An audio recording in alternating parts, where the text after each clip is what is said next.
శ్రీమద్భాగవతము సప్తమ స్కందం 9వ అధ్యాయం 19వ శ్లోకం. బాలస్య నేహ శరణం పితరౌ నృసింహ నార్తస్య చాగదముదస్వతి మజ్జతో నౌః తక్తస్య తత్ప్రతి విధిర్యహ్యాంజసేష్ట తావద్విభో తనుభృతాం త్వదుపేక్షితానాం. ఓ నృసింహదేవ స్వామి, దేహాత్మబుద్ధి కలవారైనందున నీచే నిర్లక్ష్యపరపబడిన దేహదారు తమ బాగు కొరకు ఏదీనూ చేసుకొనజాలరు. ఇది చాలా ప్రధానమైన విషయం అండి. ఇక్కడ దేహాత్మబుద్ధి కలవారైనచే నీచే నిర్లక్ష్యపడినందున దేహదారు తమ బాగు కొరకు ఏదీనూ చేసుకొనజాలరు. దేహాత్మ బుద్ధి అంటే ఈ శరీరమే నేను అనేటువంటి భావన అనమాట. మనం యాక్చువల్గా ఎవరిమి ఆత్మగా పరిగణించబడతాం, అంతే కదా. మనం ఎవరిమి శరీరాన్ని కాదు. శరీరం లోపలి శరీరం కదలడానికి ఏదైతే శక్తి ఉందో ఆ శక్తి మనం. కానీ మనమేమనుకుంటున్నాం, ఈ శరీరమే మనం అనుకుంటున్నాం అనమాట. దీన్నే దేహాత్మ బుద్ధి అంటారు అనమాట. దేహమే నేను లేక దేహమే ఆత్మగా పరిగణించడం అనమాట. అటువంటి వారట భగవంతుని చేత నిర్లక్ష్యపరచబడతారు. అలా నిర్లక్ష్యపరచబడడం వలన మన బాగు కోసం మనం ఏమీ చేసుకోలేము. మన బాగు కోసం మనం చేసుకోవాలి అంటే ఏం చేయాలి? భగవంతుని యొక్క కృప మన మీద ఉండాలి. మన మీద ఎప్పుడు ఉంటుంది? నేను ఈ శరీరాన్ని కాదు, నేను ఆత్మని అనేటువంటి జ్ఞానాన్ని కలిగి ఉండాలి. కలగనంత వరకు కూడా భగవంతుని యొక్క నిర్హేతుకమైన కృప అంటే అత్యున్నతమైన కృప మన యందు వర్షించదు. సాధారణమైన కృప ఎలాగ ఉంటుంది? ఎందుకంటే వర్షం పడుతుంది, ఆహార ధాన్యాలు వస్తున్నాయి, ప్రపంచంలో ప్రజలందరూ తినవచ్చు. వాళ్ళందరూ ఏంటి? ఆత్మబుద్ధి కలిగిన వారా? అందరూ కూడా దేహబుద్ధి కలిగిన వారే. ఆ దేహానికి కావాల్సినటువంటి వనరులన్నీ కూడా భగవంతుడు మనకి అలాగే ఏర్పాటు చేస్తూ ఉంటాడు. కానీ ఆత్మ సంబంధంగా శాశ్వత స్థితి కలిగి ఉండాలి అంటే, శాశ్వత స్థితి కలిగి ఉండే స్థితి ఎలా వస్తుంది అంటే ఆత్మజ్ఞానం కలిగినప్పుడు. నేను ఆత్మజ్ఞానం అంటే మళ్ళీ ఏదో అనుకోక్కర్లేదు. నేను ఆత్మని, శరీరాన్ని కాదు.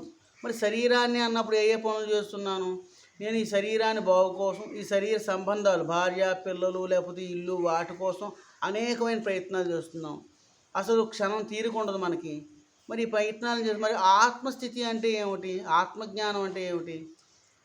ఆత్మ కోసం క్షణం తీరిక లేకుండా పనిచేయడం అన్నమాట. అదేనండి. శరీరం కోసం తీరిక లేకుండా పనిచేసే వ్యక్తి ఆత్మ కోసం పనిచేసినప్పుడు ఆత్మజ్ఞానం కలవాడని చెప్తాడనమాట. భగవత్ సంబంధం ఏదైనా విషయం కోసం మళ్ళీ షాకులు ఉండవు. మనం షాకులు ఏం చెప్తాం? మాకు ఖాళీ లేదండి, ఉద్యోగం అండి, వ్యాపారం అండి, ఇది అది అని చెప్తూ ఉంటాం. ఎప్పుడు మనకి ఆత్మజ్ఞానం లేకపోతే. ఆత్మజ్ఞానం కలిగిన వాడు సుఖమహర్షి, ఇటువంటి వారికి ఏ జ్ఞానం ఉంది? ఆత్మజ్ఞానం. వాళ్ళకి దేంట్లో బిజీగా ఉంటారు? ఆత్మస్థితిలో బిజీగా ఉంటారు అన్నమాట. భగవత్ సేవలో బిజీగా ఉంటారు. మిగిలిన విషయాల్లో అసలు వాళ్ళు తగులుకోరు. దాన్ని అసలు పూర్తిగా నిర్లక్ష్యపరుస్తారు అన్నమాట. ఇది ఆత్మజ్ఞానానికి దేహభావానికి భేదం. వారు చేపట్టడి ఉపాయములు తాత్కాలికముగా లాభదాయకములే అయినను నిక్కముగా అశాశ్వతములై ఉన్నవి. మనం చేసేటంటే వారు అంటే మనలాంటి దేహదారులు, దేహాత్మ బుద్ధి కలిగిన వారు అనేక ఉపాయాలు చేస్తూ ఉంటారు. పంచవర్ష ప్రణాళికని మనం కూడా బోల్డెన్ ప్లాన్లు వేస్తాం. వచ్చే సంవత్సరం ఇల్లు కట్టుకోవాలనుకుంటాం, లేకపోతే ఆ పై వచ్చే సంవత్సరం ఇంకోటి ఏదో నేను కారు కొనుక్కుందాం అనుకుంటాం. అనేకమైన ప్లాన్స్ వేస్తుంటాం. తాత్కాలికంగా ఉపయోగమైనప్పటికీ శాశ్వత స్థితిలో అవి ఎటువంటి లాభాన్ని ఇవ్వవు మనకి. ఇంకో రకంగా అయితే ఏదైతే నాకు సుఖాన్ని ఇస్తుంది అని మనం తెచ్చుకుని పెట్టుకుంటామో అది మనకు దుఃఖాన్ని కూడా ఇస్తూ ఉంటుంది. కాబట్టి శాశ్వతమైన సుఖాన్నే కాకుండా భవిష్యత్తులో దుఃఖాన్ని కూడా ఇచ్చేవన్నమాట అవి. ఉదాహరణకు తల్లిదండ్రులు తమ సంతానము రక్షించుకొనజాలరు. వైద్యుడు ఔషధము రోగికి ఉపశమనము నివ్వజాలదు. సముద్రమందున నౌక మునిగిపోవాని రక్షింపజాలదు. 3 విశేషమైన లక్షణాలు చెప్పారన్నమాట. ఇక్కడ తల్లిదండ్రులు తన పిల్లల్ని ఎప్పుడూ శాశ్వతంగా ఆనందంగా ఉంచాలి అనుకుంటారు, కానీ అది వారు చేయలేరు. వైద్యుడు ఔషధము రోగికి ఉపశమనం కలిగించదు. ఉపశమనం అంటే వాడికి ఆరోగ్యం బాగయ్యే యోగ్యత ఉంటేనే ఆ ఔషధం పనిచేస్తుంది. లేకపోతే మొత్తం ఎంత అద్భుతమైన ఔషధం తీసుకురండి, వాడికి ఏమీ పనిచేయదన్నమాట. తర్వాత సముద్రమందు నౌక మునిగిపోవాన్ని రక్షింపజాలదు. నిజానికి అయితే నౌక దేనికి ఉపయోగపడుతుంది? మనల్ని చక్కగా రక్షిస్తూ ఈ తీరం నుండి ఆవల తీరానికి తీసుకెళ్ళడం కోసం. కానీ అదే మునిగిపోతుంటే మనం రక్షించలేదు కదా. కాబట్టి ఇక్కడ ఈ జగత్తులో మనం చేసేటువంటి ఉపాయాలన్నీ కూడా ప్రమాదాన్ని తెచ్చిపెడుతూ ఉంటాయి కదా. శాశ్వతమైన లాభాన్ని మాత్రం ఇవి జాలవు. ఎప్పుడు లాభాన్ని ఇస్తాయి? భగవత్ శరణాగతులు అయినప్పుడు, నేను ఈ శరీరాన్ని కాదు ఆత్మాన్ని గ్రహించినటువంటి వ్యక్తి లౌకిక విషయాలందు అనురక్తి కలిగి ఉంటుంది. మనం భగవద్ ఆరాధన చేస్తూ ఉంటాం, కానీ భగవంతుని కూడా ఏవో కోరికలు కోరుకుంటూ ఉంటాం. కోరుకోకపోయినా ఆ స్వామి నన్ను బాగా చూసుకోవడం ఏమిటి అంటూ ఉంటాం అన్నమాట. అంతే కదా.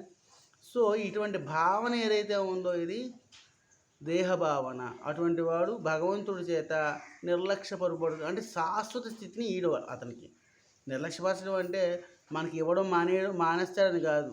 మనం మొట్టమొదటి చెప్పుకుందంటే భగవానుడు జీవుడి యొక్క కోరికను తీరుస్తూ ఉంటాడు. హరే కృష్ణ.